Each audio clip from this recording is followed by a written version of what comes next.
2024ರ ಲೋಕಸಭಾ ಚುನಾವಣೆಯಲ್ಲಿ ಇತಿಹಾಸವೊಂದು ನಿರ್ಮಾಣವಾಗಿರುವುದು ಎಲ್ಲರಿಗೂ ಗೊತ್ತಿರೋ ವಿಚಾರ. ಮತದಾನಕ್ಕೂ ಮುನ್ನವೇ ಗುಜರಾತ್ನ ಸೂರತ್ನಲ್ಲಿ ಬಿಜೆಪಿ ಅಭ್ಯರ್ಥಿ ಮುಕೇಶ್ ದಲಾಲ್ ಅವಿರೋಧವಾಗಿ ಆಯ್ಕೆಯಾಗಿದ್ದಾರೆ. ಸದ್ಯದ ಪರಿಸ್ಥಿತಿಯಲ್ಲಿ ಚುನಾವಣಾ ಕಣದಲ್ಲಿ ಅವಿರೋಧವಾಗಿ ಆಯ್ಕೆಯಾಗುವುದು ಸಾಮಾನ್ಯವಲ್ಲ. ಗ್ರಾಮ ಪಂಚಾಯಿತಿ ಚುನಾವಣೆಗೂ ಸಾಕಷ್ಟು ಪೈಪೋಟಿ ಇರುತ್ತದೆ.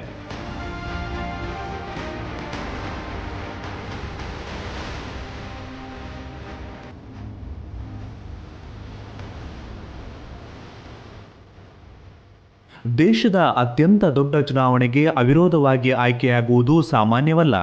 ಏಕೆಂದರೆ ಸುಮಾರು 15ರಿಂದ 20 ಲಕ್ಷ ಮತದಾರರನ್ನು ಪ್ರತಿನಿಧಿಸುವ ಚುನಾವಣೆಗೆ ನಾಯಕರ ಕೊರತೆ ಇರುವುದಿಲ್ಲ. ಆದರೆ ಸೂರತ್ನಲ್ಲಿ ಕಾಂಗ್ರೆಸ್ ಪರ ಸ್ಪರ್ಧೆಗೆ ನಿಂತಿದ್ದ ಕಾಂಗ್ರೆಸ್ ಅಭ್ಯರ್ಥಿಯ ನಾಮಪತ್ರವನ್ನು ಚುನಾವಣಾ ಅಧಿಕಾರಿಗಳು ತಿರಸ್ಕರಿಸಿದ್ದರಿಂದ ಬಿಜೆಪಿಗೆ ಪ್ರತಿಸ್ಪರ್ಧಿಯೇ ಇಲ್ಲದಂತಾಗಿತ್ತು. ಬಿಜೆಪಿ ಅಭ್ಯರ್ಥಿ ಬಿಟ್ಟರೆ ಕಣದಲ್ಲಿ ಪಕ್ಷೇತರ ಅಭ್ಯರ್ಥಿಗಳು ಮಾತ್ರ ಉಳಿದಿದ್ದರು. ಬಿಜೆಪಿಯ ಅಲೆಗೆ ಭಯಪಟ್ಟು ಪಕ್ಷೇತರ ಅಭ್ಯರ್ಥಿಗಳು ಕೂಡ ಕಣದಿಂದ ಹಿಂದೆ ಸರಿದು ಬಿಟ್ಟರು. ಹೀಗಾಗಿ ಅಲ್ಲಿ ಬಿಜೆಪಿ ಚುನಾವಣೆಗೂ ಮುನ್ನವೇ ಖಾತೆ ತೆರೆದಿದೆ. ಹೀಗೆ ಅವಿರೋಧವಾಗಿ ಆಯ್ಕೆಯಾಗಿರುವ ಬಿಜೆಪಿಯ ಮೊದಲ ಅಭ್ಯರ್ಥಿ ಎಂಬ ಹೆಗ್ಗಳಿಕೆಯು ಮುಕೇಶ್ ದಲಾಲ್ ಅವರದ್ದಾಗಿದೆ.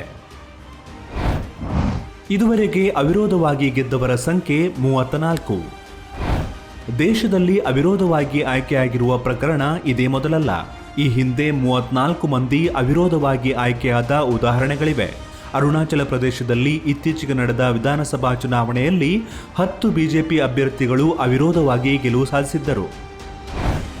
ಅವಿರೋಧವಾಗಿ ಆಯ್ಕೆಯಾಗಿದ್ದ ಡಿಂಪಲ್ ಯಾದವ್ 2012ರಲ್ಲಿ ಸಮಾಜವಾದಿ ಪಕ್ಷದ ಡಿಂಪಲ್ ಯಾದವ್ ಕನೌಜ್ ಲೋಕಸಭಾ ಉಪಚುನಾವಣೆಯಲ್ಲಿ ಅವಿರೋಧವಾಗಿ ಗೆದ್ದಿದ್ದರು. ಅವರ ಪತಿ ಅಖಿಲೇಶ್ ಯಾದವ್ ಉತ್ತರ ಪ್ರದೇಶದ ಮುಖ್ಯಮಂತ್ರಿಯಾದ ನಂತರ ಸಂಸತ್ ಸದಸ್ಯ ಸ್ಥಾನಕ್ಕೆ ರಾಜೀನಾಮೆ ನೀಡಿದ್ದರು. ಆಗ ಉಪಚುನಾವಣೆ ನಡೆದಿತ್ತು. ಅವಿರೋಧವಾಗಿ ಆಯ್ಕೆಯಾದ ಇತರ ಪ್ರಮುಖರು. ಸಂಸದೀಯ ಚುನಾವಣೆಯಲ್ಲಿ ಅವಿರೋಧವಾಗಿ ಗೆದ್ದಿರುವವರಲ್ಲಿ ಜನಪ್ರಿಯ ನಾಯಕರಿದ್ದಾರೆ. ಬಹಳಷ್ಟು ಮಂದಿ ಕಾಂಗ್ರೆಸ್ ಪಕ್ಷದಿಂದಲೇ ಸ್ಪರ್ಧಿಸಿದ್ದವರು. YB Chavan, Farooq Abdullah, Hare Krishna Mahtab, T Krishnamachari, PM Sayeed, SC Jamir ಇಂಥ ನಾಯಕರು ಅವಿರೋಧವಾಗಿ ಆಯ್ಕೆಯಾದವರಲ್ಲಿ ಪ್ರಮುಖರಾಗಿದ್ದಾರೆ.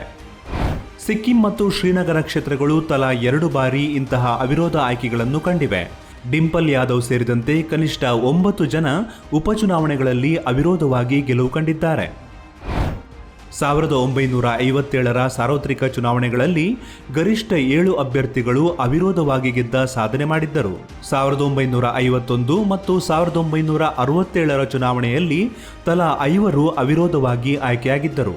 1962ರಲ್ಲಿ 3 ಮತ್ತು 1977ರಲ್ಲಿ 2 ಅಭ್ಯರ್ಥಿಗಳು ಅವಿರೋಧವಾಗಿ ಗೆದ್ದರೆ 1971, 1980 ಮತ್ತು 1989ರಲ್ಲಿ ತಲಾ 1 ಅಭ್ಯರ್ಥಿಗಳು ಅವಿರೋಧವಾಗಿ ಗೆದ್ದಿದ್ದರು. ಈಗ ಮತ್ತೊಮ್ಮೆ ಮೋದಿ ಅಲೆಯಲ್ಲಿ ಬಿಜೆಪಿ ಮೊದಲ ಗೆಲುವು ದಾಖಲಿಸಿ ಈ ಸಾಧನೆ ಮಾಡಿದಂತಾಗಿದೆ.